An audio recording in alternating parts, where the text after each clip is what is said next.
Sa isang payapang nayon na napapalibutan ng malalawak na kabundukan at matabang lupain, nakatira si Pablo, isang simpleng magsasaka.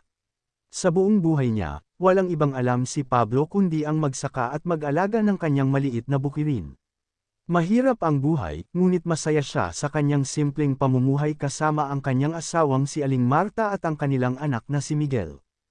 Isang araw, habang nag-aararo sa kanyang bukirin, napansin ni Pablo ang isang kakaibang buto na bahagyang nakabaon sa lupa.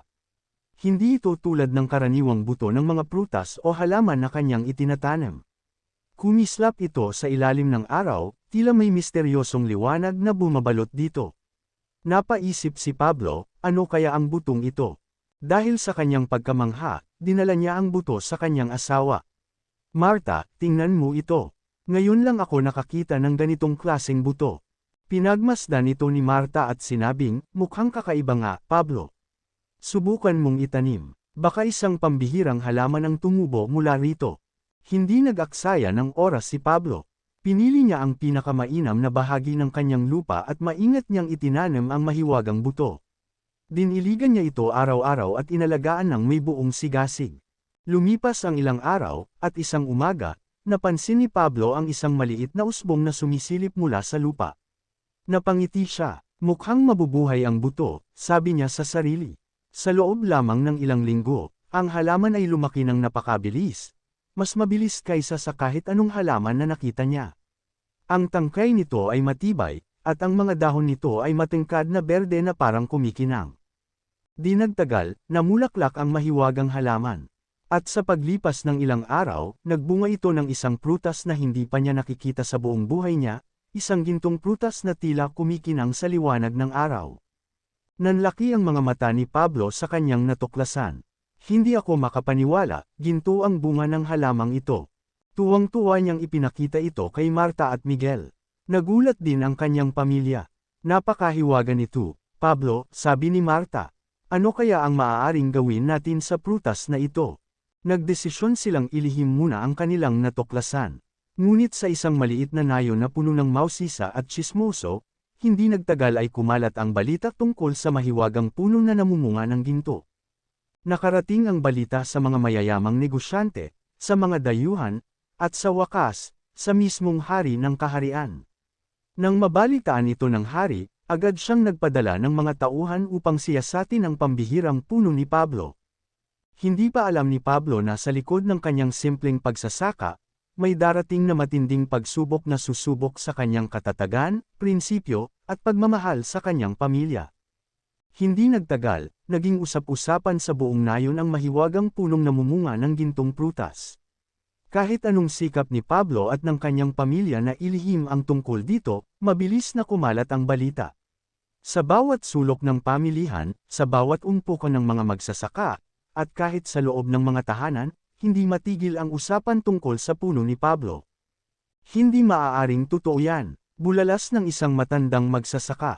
Walang punong namumunga ng ginto. Ngunit nakita ito ni Mang Ernesto mismo, sagot ng isa. Sinabi niyang kumikinang ang prutas sa ilalim ng araw, parang tunay na ginto. Sa kabila ng pagdududa ng ilan, marami ang gustong makakita ng kanilang sariling mata. Dumagsa ang mga tao sa bukirin ni Pablo, umaasang masulyapan ang mahiwagang puno. Napilitang palayasin ni Pablo ang mga usisero, ngunit araw-araw ay dumarami ang mga dumarating. Isang hapon, isang mayamang negosyante na nagngangalang Don Gregorio ang bumisita kay Pablo. Nakasakay siya sa isang magarang karwahe, kasama ang ilan sa kanyang mga tauhan. Bumaba siya at lumapit kay Pablo na noon ay nasa kanyang bukirin. Pablo, sabi ni Don Gregorio na may mapanuksong ngiti, narinig ko ang tungkol sa iyong puno. Marahil maaari tayong mag-usap tungkol sa negosyo. Nagtaas ng kilay si Pablo. Ano po ang ibig ninyong sabihin, Don Gregorio? Simple lang, sagot ng negosyante. Bibilhin ko ang iyong lupa, kasama ang mahiwagang puno. Magbabayad ako ng higit pa sa kahit anong halaga na kaya mong isipin.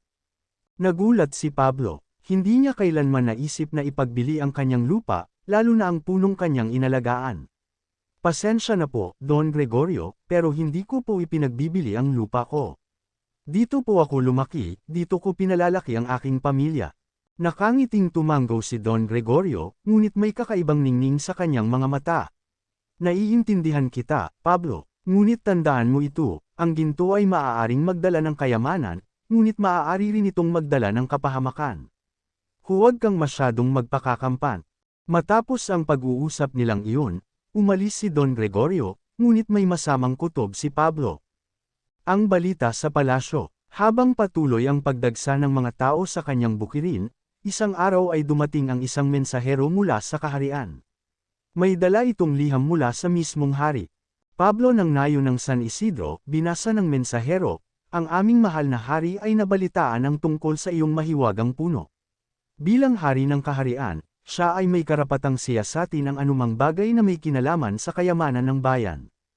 Ikaw ay inaanyayahan sa palasyo upang ipaliwanag ang tungkol sa punong ito. Natigilan si Pablo. Hindi niya inaasahang aabot ang balita hanggang sa hari mismo. Alam niyang hindi siya maaaring tumanggi. Nang gabing iyon, kinausap niya si Marta. Paano kung gusto nilang kunin ang puno, Marta? Nag-aalalang tanong ni Pablo. Hinawakan ni Marta ang kamay ng kanyang asawa. Anuman ang mangyari, Pablo, ipaglaban mo ang atin. Ang puno ay ikaw ang nagtanim, ikaw ang nag-alaga. Walang sino man ang maaaring umangkin nito. Napatingin si Pablo sa bintana, sa ilalim ng maliwanag na buwan.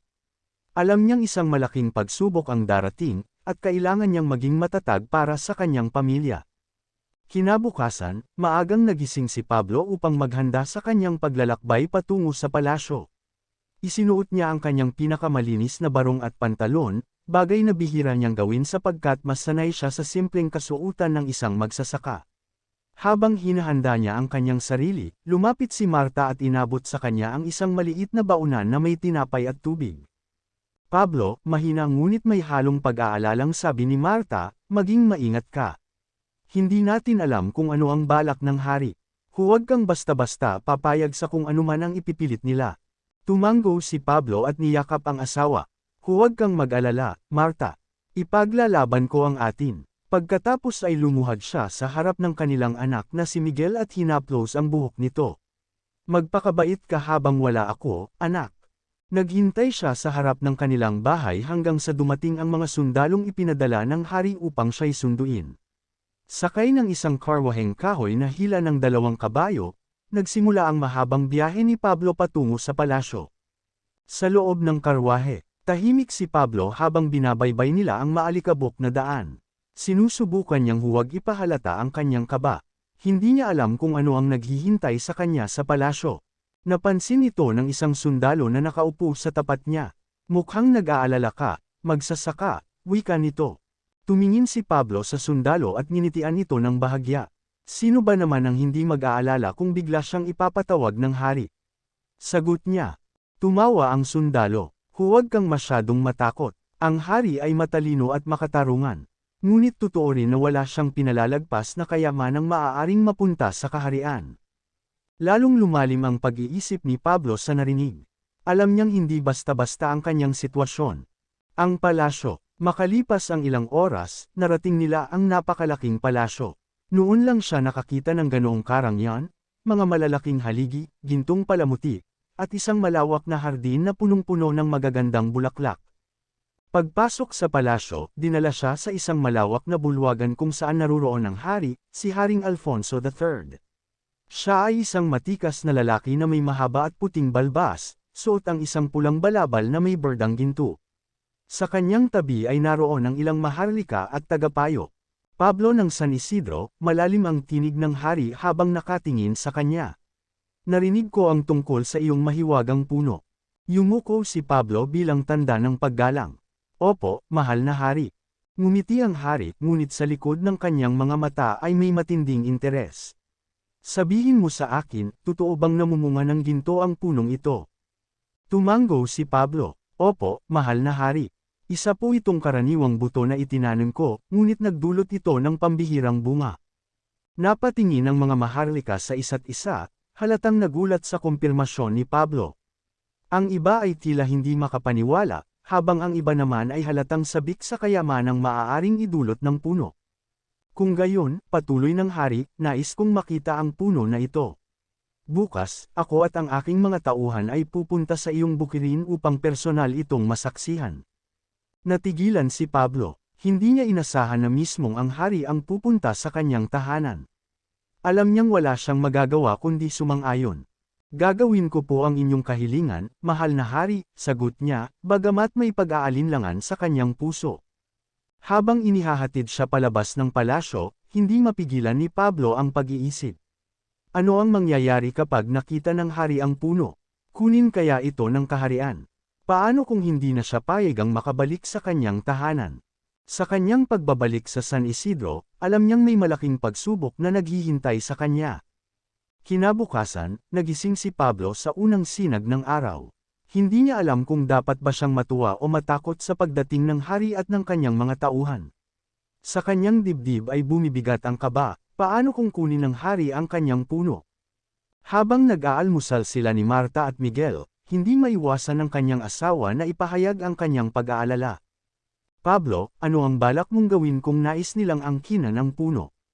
Tanong ni Marta, habang hinahalo ang mainit na sabaw sa kanilang mesa. Napabuntong hininga si Pablo. Hindi ko alam, Marta. Pero hindi ko basta-basta ibibigay ito. Alam kong hindi ito pangkaraniwan, pero ito ay itinanim ko at inalagaan.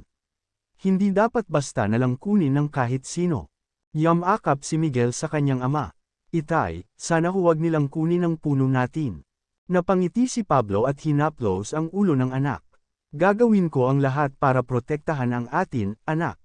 Ang marangal na pagdating. Hindi nagtagal, mula sa malayo ay nakita na nila ang pagdating ng hari. Kasama niya ang isang mahaba at marangyang prosesyon, mga sundalong nakasuot ng makintab na baluti, mga tagapayo, at ilang maharlikang tila sabik na makita ang mahiwagang puno. Ang kanilang mga kabayo ay malalaki at mahuhusay, at ang karwahe ng hari ay gawa sa pinakamagagandang kahoy at ginto. Halos lahat ng taga-nayon ay nagtipon upang saksihan ang pagdating ng hari. Maraming mga bata ang nakatayo sa gilid ng daan, nagmamasid sa kanilang hari sa unang pagkakataon. Ang iba naman ay tahimik na nananalangin na sana ay hindi kunin ng kaharian ang puno ni Pablo. Nang bumaba ang hari mula sa kanyang karwahe, lumapit si Pablo at yumuko bilang tanda ng paggalang. Maligayang pagdating po sa aking simpleng tahanan, mahal na hari, bati niya. Ngumiti si Haring Alfonso at tumingin sa paligid. Napakaganda ng iyong nayon, Pablo. Ngunit ang talagang nais kong makita ay ang iyong mahiwagang puno. Itinuro ni Pablo ang direksyon ng kanyang bukirin. Narito po, mahal na hari. Sumunod po kayo sa akin. Habang papalapit sila sa puno, kitang-kita ang pagkamangha sa mukha ng hari at ng kanyang mga tauhan. Sa gitna ng bukirin, nakatayo ang mataas at matibay na puno, na may malalapad na berdeng dahon at gintong mga bunga na kumikinang sa sikat ng araw. Napalunok ng laway ang ilang maharlika sa sobrang pagkamangha. Hindi ako makapaniwala, tunay na ginto ang bunga nito. Bulalas ng isang tagapayo. Lumapit ang hari at maingat na hinaplos ang isa sa mga gintong prutas. Hinding-hindi pa ako nakakita ng ganitong bagay sa buong buhay ko, aniya. Napakagandang kayamanan ng kaharian ito. Ang pasya ng hari. Humarap ang hari kay Pablo. Pablo, dahil ikaw ang nakatuklas at nag-alaga ng punong ito, dapat lamang nabigyan kita ng gantimpala. Sa ngalan ng kaharian, nais kong bilhin ang puno mo. Bibigyan kita ng kayamanang hindi mo pa kailanman inakalang magkakaroon ka. Natahimik ang buong nayon. Alam nilang mahirap tanggihan ang isang utos ng hari. Ngunit sa kabila ng pangako ng kayamanan, mahigpit na hinawakan ni Pablo ang kanyang kamao at buong tapang na nagsalita. Patawad po, mahal na hari, ngunit hindi ko po ito ipinagbibili. Nagulat ang lahat sa kanyang sagot. Maging si Marta ay hindi makapaniwala sa tapang ng kanyang asawa. Tumaas ang kilay ng hari, bahagyang nainsulto sa pagtanggi ni Pablo. Hindi mo ba naiintindihan, Pablo? Ang puno mo ay isang pambihirang kayamanan. Sa ilalim ng aking pangangalaga, mas mapakikinabangan ito ng buong kaharian. Nagpigil ng hininga si Pablo, ngunit hindi siya natinag. Mahal na hari, ako po ang nagtanim ng butong ito. Ako ang nag-alaga, at ito ay bahagi na ng aking pamilya. Hindi ko po ito maaaring ipamigay kahit kanino, kahit gaano pa kalaki ang inyong alok. Muling natahimik ang lahat. Ang ilang maharlika ay napatingin sa hari, hinihintay kung paano siya tutugon. Sa loob ng ilang sandali, nanatiling tahimik si Haring Alfonso, waring pinag-iisip ang mabuti ang susunod niyang hakbang. Sa huli, ngumiti siya, ngunit sa kanyang mga mata ay may bahagyang panunubok. Kung gayon, Pablo, hindi kita pipilitin. Ngunit tandaan mo ito, ang isang bagay na napakahalaga ay laging may kapalit. Ang puno mong ito ay maaaring magdala sa iyo ng hindi lamang kayamanan, kundi pati na rin ng panganib. Pagkatapos ng kanyang sinabi, tumalikod ang hari at sumakay muli sa kanyang karwahe. Iniwan niya ang nayo na puno ng mga taong naguguluhan at natatakot sa maaaring mangyari. Habang pinagmamasdan ni Pablo ang papalayong prosesyon, alam niyang hindi pa tapos ang laban. Ang kanyang pagtanggi ay maaaring nagligtas sa kanyang puno sa ngayon, ngunit hindi pa niya alam kung ano ang kapalit ng kanyang naging desisyon. Matapos umalis ng hari at ng kanyang hukbo, bumalik sa normal ang katahimikan ng nayon. Ngunit sa loob ng bahay ni Pablo, hindi maalis ang bigat ng kanilang nararamdaman. Alam nilang hindi simpleng bagay ang pagtanggi sa isang hari, at maaaring may mas malaking kapalit ito sa hinaharap. Habang nagpapahinga si Pablo sa kanilang maliit na balkonahe, lumapit sa kanya si Marta. Pablo, mahina nitong sabi, sigurado ka ba sa iyong desisyon? Baka bumalik ang hari at kunin ang puno kahit hindi natin gusto. Huminga ng malalim si Pablo at tumingin sa kanyang asawa. Marta, ang punong iyon ay hindi lamang isang kayamanan, ito ay isang bahagi ng ating pamilya. Hindi ko kayang ipagpalit ito sa anumang halaga. Ngunit naiintindihan ko ang takot mo. Kaya mula ngayon, mas magiging maingat tayo. Tahimik na tumanggo si Marta, ngunit kita sa kanyang mukha ang pag-aalala. Ang di inaasahang bisita. Kinagabihan, habang tahimik na natutulog ang buong nayon, may isang lalaking nakabalot sa itim na kapaang dahan-daw ang lumapit sa bukirin ni Pablo. Mabilis itong gumalaw, na parang sanay sa pag-iwas sa mapanuring mata ng mga tao. Nagising si Pablo sa mahinang ingay mula sa labas. Agad siyang kumuha ng itak at lumabas upang tingnan kung ano ang nangyayari. Sa liwanag ng buwan, nakita niya ang anino ng isang lalaki na palihim na sinusuri ang puno. "Sino ka?" sigaw ni Pablo, agad na itinapat ang itak sa estranghero. Napaatras ang lalaki, ngunit hindi siya tumakbo. Sa halip, nagtaas siya ng kamay bilang tanda ng pagsuko. "Huwag kang mag-alala, Pablo. Hindi ako kaaway," bulong nito. Nagduda si Pablo, ngunit hindi niya ibinaba ang kanyang itak. "Kung ganun, sino ka at anong ginagawa mo rito?" Dahan-dahang lumapit ang lalaki at lumabas sa anino ng gabi. Siya ay isang matandang lalaki, may mahaba at maputing buhok, at isang pares ng matatalas na mata na tila may alam sa mga lihim ng mundo. "Ako si Don Julian," pagpapakilala nito. "Isa akong dating tagapayo ng hari, ngunit matagal ko nang iniwan ang palasyo dahil sa mga kasakiman ng Maharlika. Narinig ko ang tungkol sa iyong mahiwagang puno, at nais kitang bigyan ng babala." Napaangat ang kilay ni Pablo.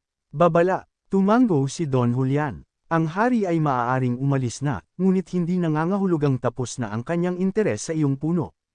Kapag ang isang bagay ay may halaga, maraming magtatangkang kumuha nito, hindi lang ang hari, kundi pati ang iba pang sakam na nilalang.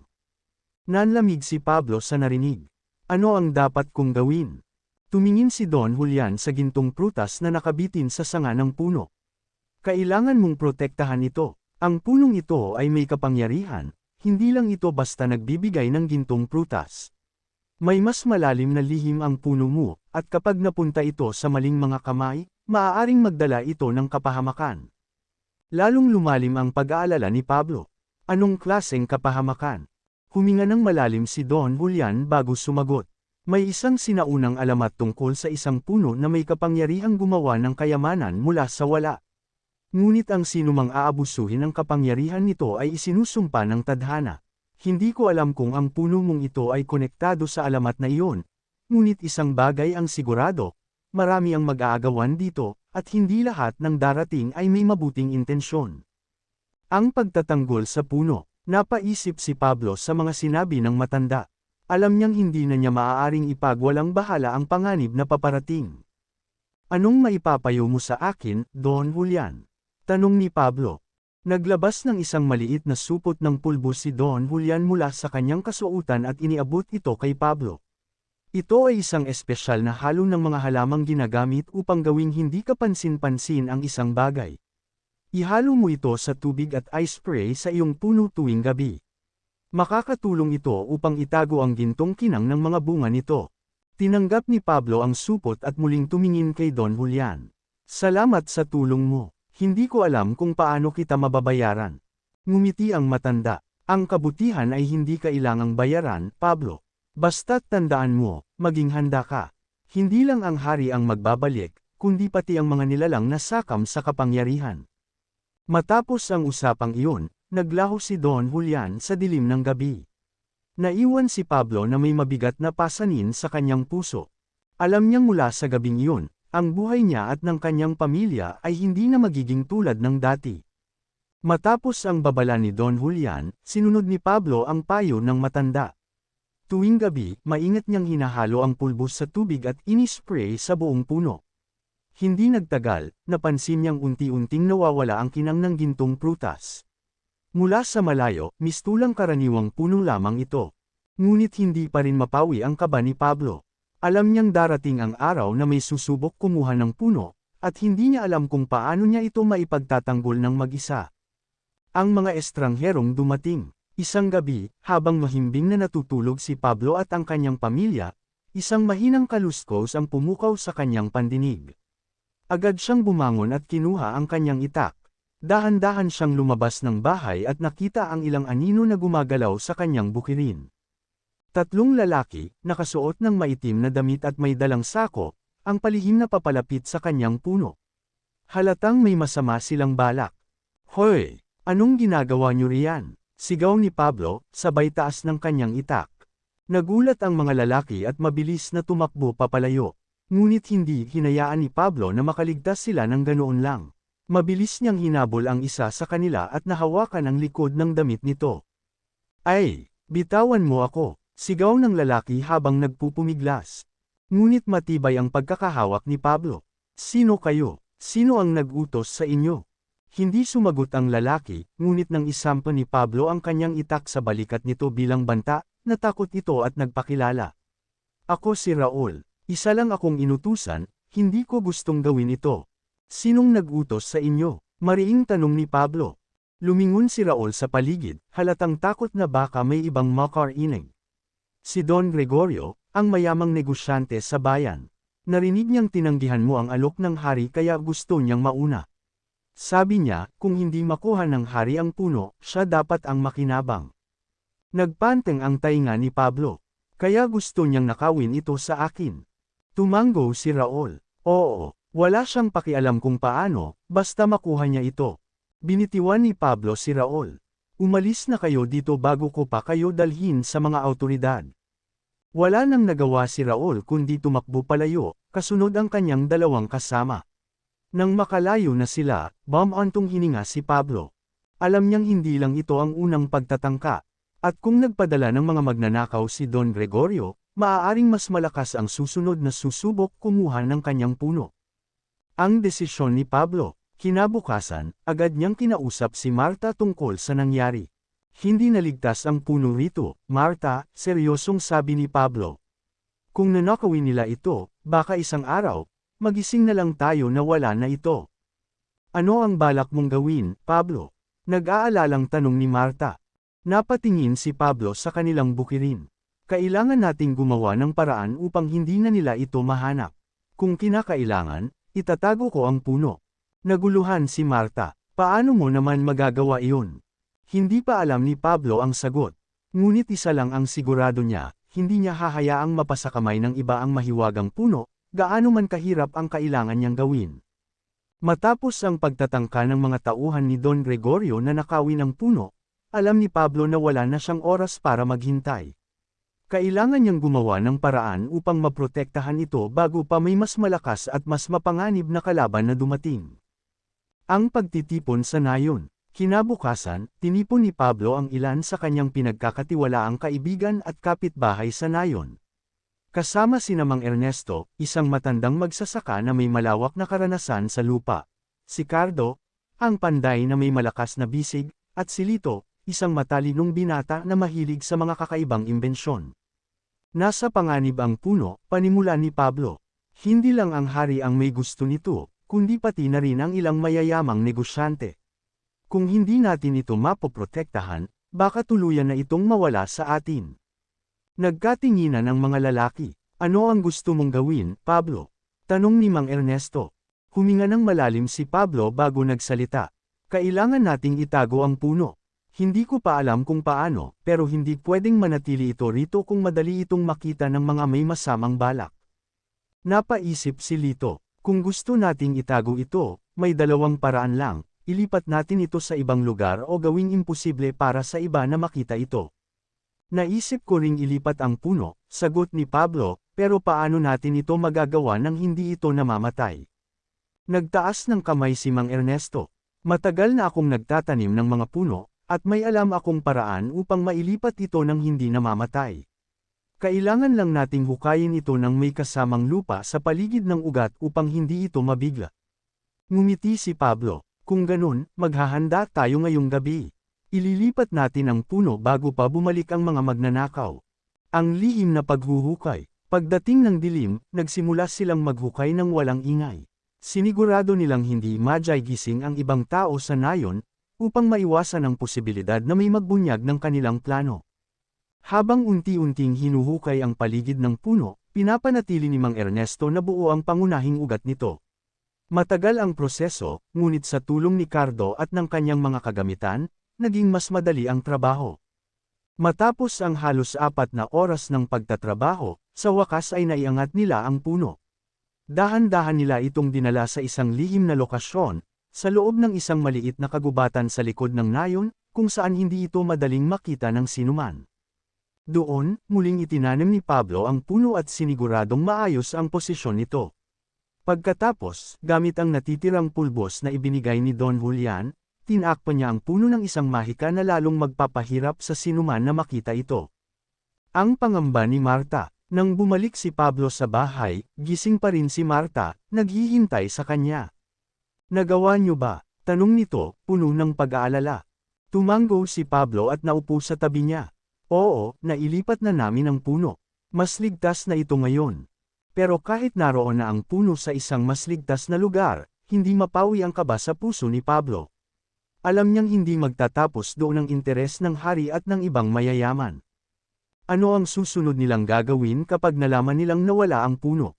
At mas mahalaga, hanggang kailan nila itong maitatago? Kinabukasan, mabilis na kumalat ang balita sa buong nayon, na wala ang mahiwagang puno ni Pablo. Walang nakakaalam kung paano ito nawala o kung sino ang may kagagawan. Ang ilan ay nag-akala na baka kinain ito ng lupa o nawala dahil sa mahika. Ngunit ang mga tunay na may nais sa puno ay hindi basta-basta susuko sa kanilang paghahanap. Ang galit ni Don Gregorio. Sa isang marangyang bahay sa bayan, nag-aapoy sa galit si Don Gregorio matapos marinig ang balita mula sa kanyang mga tauhan. Ano ang ibig mong sabihin, na wala ang puno? Sigaw niya sa kanyang alipors na si Raul.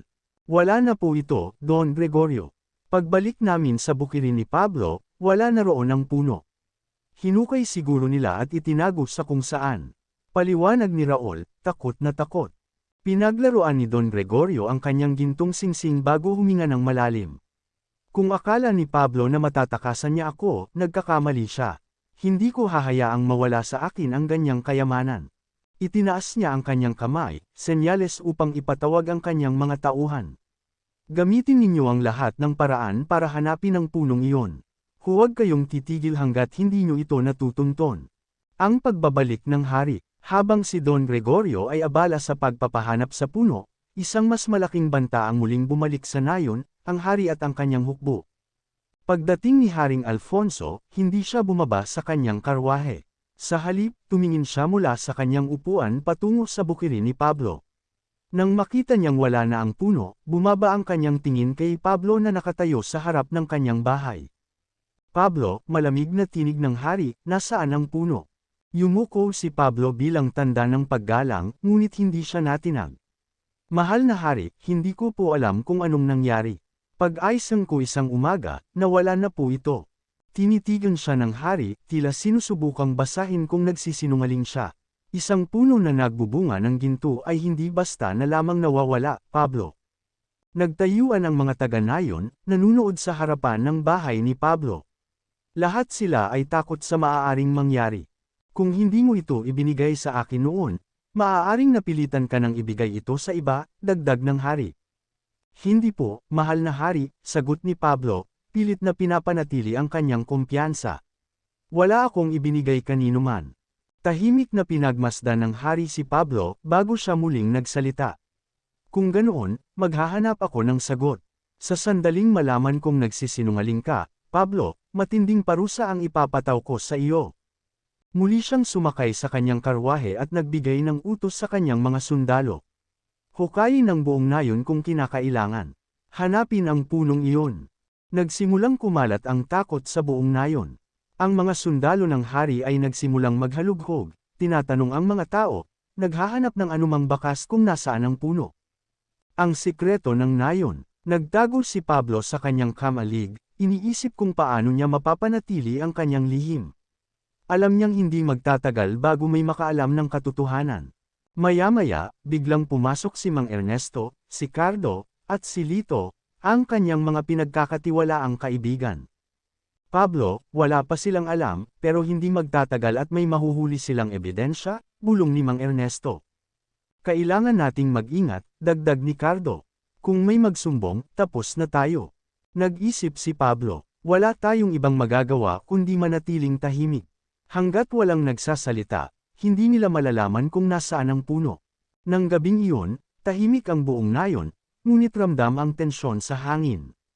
Ang bawat tao'y may iniisip, dapat bang ipagtanggol si Pablo at ang kanyang lihim? O dapat bang sumuko sila sa hari? Sa dilim ng gabi, isang anino ang dahan-daw ang lumapit sa bahay ni Pablo. Isang tao ang nagbabalak ipagkanulo siya. Sino ang magtataksil? Sa katahimikan ng gabi, isang figure ang palihim na lumalapit sa bahay ni Pablo. Dahan-dahan itong naglakad, sinisiguradong walang makakakita sa kanya. Huminto siya sa isang gilid at sinilip ang loob ng bahay kung saan nakaupo si Pablo at ang kanyang pamilya. Maya-maya, humakbang siya palayo at diretso siyang nagtungo sa kampo ng mga sundalo ng hari. Sa loob ng tolda ng mga kawal, isang mataas na opisyal ang nag-aayos ng kanyang espada nang biglang dumating ang taksil. Mabilis nitong bumulong sa sundalo, alam ko kung nasaan ang puno. Nagtaas ng tingin ang opisyal, halatang nagulat. Sino ka? At paano mo nalaman? Lumunok ang taksil bago nagsalita. Hindi na mahalaga kung sino ako. Ang mahalaga, matutulungan ko kayong mahanap ang puno. Ang pagtugis. Kinabukasan, habang abala ang mga taga-Nayon sa kanilang pang-araw-araw na gawain, dumagundong ang pagdating ng mga sundalo. Pinangunahan sila ng mataas na opisyal na nakausap ng taksil. Diretso silang nagtungo sa maliit na kagubatan sa likod ng nayon, eksaktong lokasyon kung saan itinago ni Pablo ang mahiwagang puno. Nasa bukirin noon si Pablo nang marinig niya ang malalakas na yabag ng mga kabayo. Agad siyang napatayo at natanong niyang papunta ang mga sundalo sa direksyon ng kanyang lihim. Nakita nila ang puno, sigaw ni Lito, na patakbong lumapit sa kanya. Paano nila nalaman? Galit na tanong ni Pablo. May nagtaksil sa atin, sagot ni Mang Ernesto, lumapit din na may bakas ng galit sa kanyang mukha. Hindi na nag-aksaya ng oras si Pablo. Kailangan nating makarating doon bago nila tuluyang mahukay ang puno. Ang huling pagtatangka, habang papalapit ang mga sundalo sa kagubatan, patakbong sumunod sina Pablo, Lito, Mang Ernesto, at Cardo. Ngunit huli na sila, nang makarating sila sa pinagtatagwan ng puno, naroon na ang mga kawal at ilang mga taga-Nayon na tinipon upang saksihan ang natuklasan. Nakahukay na ang mga sundalo sa paligid ng puno, at kahit bahagyang natatakpan pa ito ng mahika mula sa pulbos ni Don Julian, nagsisimula nang makita ang gintong bunga nito. Dumating ang hari sakay ng kanyang kabayo, bumaba, at tumingin kay Pablo ng may mabigat na titig. Pablo, sinabi mong nawala ang puno. Ngunit heto ito ngayon, nakatago sa kagubatan. Ano ang paliwanag mo rito? Ramdam ni Pablo ang mabigat na tingin ng mga taga-Nayon at ng kanyang pamilya. Alam niyang wala nang saysay ang pagsisinungaling. Tumindig siya ng tuwid at hinarap ang hari. Mahal na hari, itinago ko ang puno hindi dahil sa kasakiman, kundi upang protektahan ito mula sa mga taong may masamang hangarin. Hindi ko nais na gamitin ito para sa pansariling kapakinabangan o upang mapasakamay ng mga sakam. Tumaas ang kilay ng hari. At ako ba ay isa sa tinutukoy mong sakam, Pablo? Hindi sumagot si Pablo, ngunit ang kanyang katahimikan ay sapat na sagot. Ang hatol, lumingon ang hari sa kanyang mga sundalo. Putulin ang puno. Nagulat ang lahat, lalo na si Don Gregorio na naroon din at umaasang makukuha niya ito. Mahal na hari, bakit ninyo ipapaputol? Maaari natin itong gamitin upang. Itinaas ng hari ang kanyang kamay upang patahimikin si Don Gregorio. Kung hindi ito mapapa sa akin, hindi rin ito dapat mapunta sa iba. Ang isang bagay na labis na pinag-aagawan ay nagdadala ng kasakiman at kapahamakan. Nagsimulang lumapit ang isang sundalo na may dalang palakol. Napaluhod si Marta sa lupa, napaiyak. Pablo, may magagawa ka pa ba? Nakatitig si Pablo sa punong naging bahagi ng kanilang buhay. Sa kabila ng lahat, alam niyang wala na siyang laban. Kung lalaban siya, maaaring manganib ang kanyang pamilya at ang buong nayon. Sa huling sandali, pumikit siya at huminga ng malalim. Gawin ninyo ang nararapat, aniya. Mabilis na inihampas ng sundalo ang palakol sa puno. Isang beses, dalawang beses, sa ikatlong beses, isang mahiwagang liwanag ang lumabas mula rito, at isang malakas na hangin ang bumalot sa buong paligid. Napaatras ang lahat. Ang gintong prutas ay isa-isang nalaglag sa lupa at naging abo, kasabay ng dahan-daang pagbagsak ng puno. Sa isang iglap, nawala ang mahiwagang puno ni Pablo. Tahimik ang lahat. Maging ang hari ay hindi nakapagsalita. Sa huli, tumalikod siya at iniwan ang lugar. Tapos na ang kwentong ito, sabi niya bago sumakay muli sa kanyang kabayo. Ang bagong simula, habang unti-unting lumisan ang mga sundalo at mga taga-nayon, naiwan sina Pablo, Marta, at kanilang mga kaibigan sa harap ng abo ng puno. Nagpahid ng luha si Marta. Wala na ito. Hinawakan ni Pablo ang kamay ng kanyang asawa. Oo, wala na, pero hindi rin ito napunta sa kamay ng mga sakam.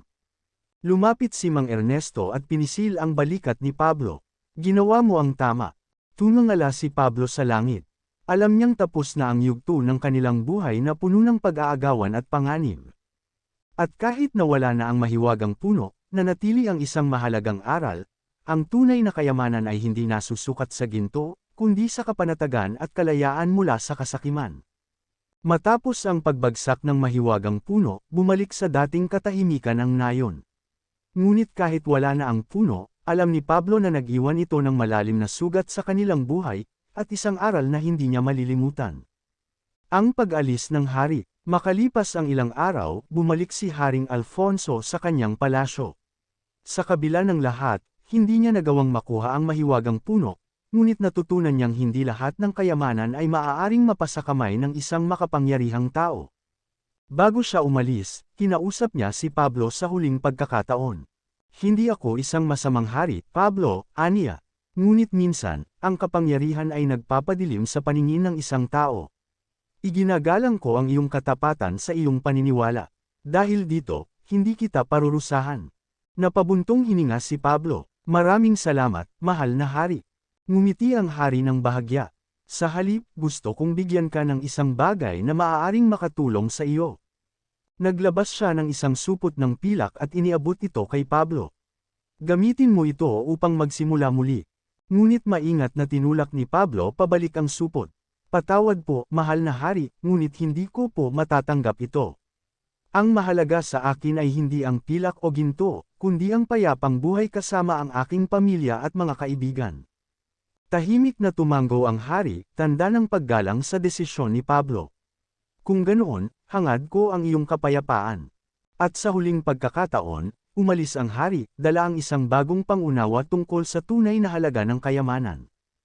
Ang pagkawala ni Don Gregorio. Samantala, si Don Gregorio, na nabiguring makuha ang puno, ay tuluyang nalugmok sa kanyang kasakiman. Ang kanyang negosyo ay unti-unting bumagsak, at ang kanyang mga tauhan ay lumisan. Sa kanyang pagkadismaya, iniwan niya ang bayan at hindi na muling nakita pa. Ang bagong simula. Sa loob ng mga buwan na lumipas, bumalik si Pablo sa simpleng buhay bilang isang magsasaka. Kasama ang kanyang pamilya at mga kaibigan, muling bumangon ang kanilang bukirin. Bagaman wala na ang mahiwagang puno, mas masaya si Pablo kaysa dati, dahil wala ng panganib o kasakiman na nagbabantang sirain ang kanilang tahimik na buhay. Isang araw, habang nag-aararo sa lupa, napansin ni Pablo ang isang maliit na usbong na tumutubo sa dating kinatatayuan ng mahiwagang puno. Isang simpleng halaman lamang ito, ngunit napangiti siya. Siguro, bulong niya sa sarili, hindi lahat ng mahika ay nasa ginto. Minsan, nasa simpleng bagay ito, sa lupa, sa hangin, at sa ating mga puso. At doon, sa gitna ng kanyang munting bukirin, nagsimula siyang muling mangarap, hindi para sa kayamanan, kundi para sa isang buhay na payapa at puno ng pagmamahal.